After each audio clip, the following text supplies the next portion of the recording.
resources? My resources, you two remind me an awful lot of my resources. My resources are my children, because I've got 3 children, and the youngest were 9 years old, and they were twins when I started writing the science books. So the resources are household ingredients that we could all find around the house. What inspired you to write a book of experiments and totally fun things to do with math? What inspired me to? Well, I found that some people, you know, when I've got the twins, one's a brother and one's a sister, and one of them gets kind of scared with math and science, and one kind of loves it. I won't say who, but I tried to do both the science and the math as a way to get them both to like it equally. But I also felt that sometimes, maybe not the books that they teach at school, but the ones I can remember were a little bit dull, so I tried to make the math one a little bit more exciting. And I knew that people liked the experiment, so I thought I'd try to combine that. You did a really good job on that. This makes it really fun to do math. The Perfectly Perilous Math, it's really fun. Well, we had a lot of fun. And the nice thing about it is that I've written loads of books, but these 3 are probably my favorites. There's a third one up there called Potentially Catastrophic Science. Yeah, we like that, That one, one, there's but another we one. haven't gotten it. Right, well, there's another one you can get, and but we've really enjoyed them. And I can feel, in a way, that it wasn't just me who wrote them. It's me and my kids, so that's something like a family effort. Okay. What advice do you give young scientists?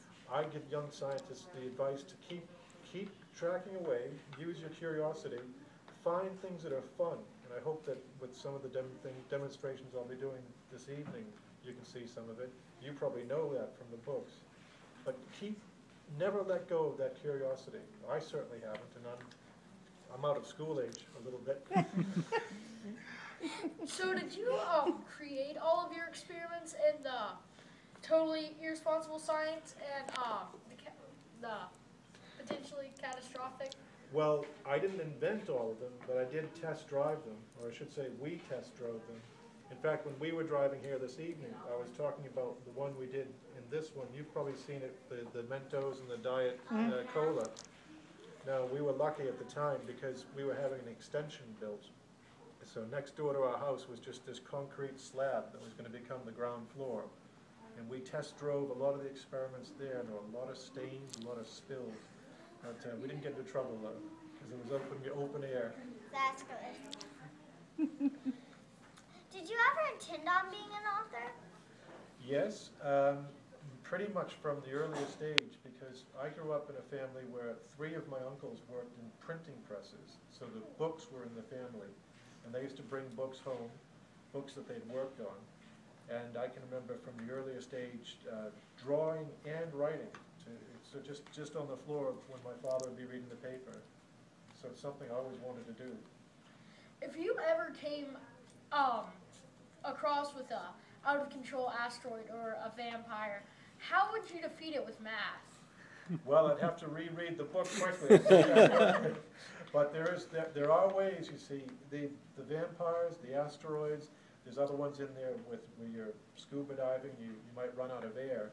You just get to keep calm. That's the main thing. And the whole point of these challenges is that no matter how many words I've written, and I hope they're fun and amusing maybe, They are. but I hope that you'll understand that hidden behind those words are the numbers that you need to solve the problem. What was your favorite science book as a kid?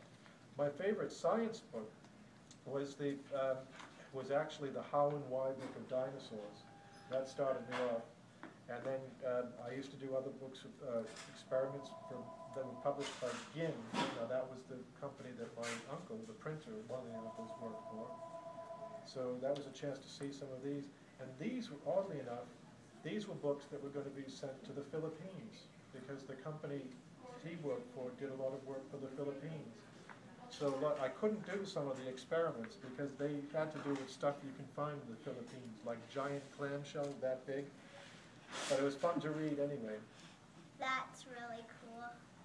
So when did you really start getting interested in science and math? I really got interested. I grew up around Boston, so I was always interested, but I got really interested when I was about 14 or 15 because a university in the Boston area called MIT, which is a great science university, has a program they call ESP, Now, that doesn't stand for extrasensory perception. It's educational studies program. And kids from around the Boston area can go to MIT, and you can meet some of the people who go to school there. And they can get you in past all the secret doors, so you can see microscopes, look through telescopes, see all the cool stuff they do. Oh, that's really cool. Did you ever interview any scientists on BBC Radio? I was on the BBC twice, more than twice, about 5 or 6 times. I didn't do the interviewing. It was my son and I were the ones being interviewed, because they found out that my son was involved with the book. So they invited us into the studio to talk to us. That's amazing. Did you see any stars on the set? In the BBC, we didn't see any TV stars, but we did, when we had our interviews, they were over, we couldn't use our cell phones inside. So we rushed outside to phone home to say, turn on the radio at 1 o'clock. And when we were doing that, the guy next to me was a very famous pop star in a group called Blur. But that was, and my son and I recognized him, but we tried to be cool and pretend we didn't know who he was. I noticed you wrote some books on like history. Were you interested in that as well? I'm very interested in a lot of things, and that's what I said about curiosity. It applies to learning about history and science, languages. I love languages. I love sports, the history of sports. These are all things that when you're an educational writer, or you're writing for young people, the publishers, the people who produce these books ultimately, they're looking for people, they look either for experts who might be able to write, or writers who are really interested in learning about something and then writing about it. I really enjoy history, and that's why I really love school. Well, you know, when I go to schools, the first thing I say to kids, I'll say, raise your hand if you have to do homework. So everyone raises their hand, and I say, keep your hand raised if you get paid to do homework. Now, most kids, if they're honest, probably put their hands down. Maybe some do get paid, but I keep my hand up, because the reason is, when I've written a book about, believe it or not, about Vivienne Westwood, a fashion designer. You know, I'm not really a fashion expert, but I had to learn about that. And you know, the funny thing is, the more I read about it, the more interesting the subject became. And then I wrote about it, and that was like doing the homework. So yeah, you can learn about things at the same time.